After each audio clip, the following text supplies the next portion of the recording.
dumaan to sa FYP mo kasi kailangan mo to. First step, magpirma ka sa puting papel. And then save mo yon, picturean mo, save mo sa Facebook, tapos save mo sa desktop mo o sa laptop mo. Pag na-save mo na siya, insert ka lang dito, hanapin mo yung pictures, this device.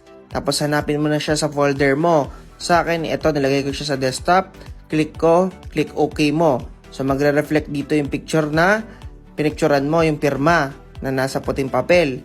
Tapos dito, adjust mo na lang siya kung anong gusto mong adjustment na gagawin. Forme pa din naman kung anong gusto mong unahin. Kung pag-adjust na ganito or i-remove mo na kaagad yung background. So, paano mag-remove?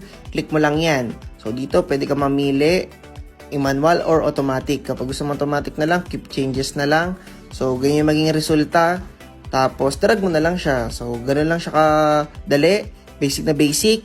Sana nakatulong sa inyo.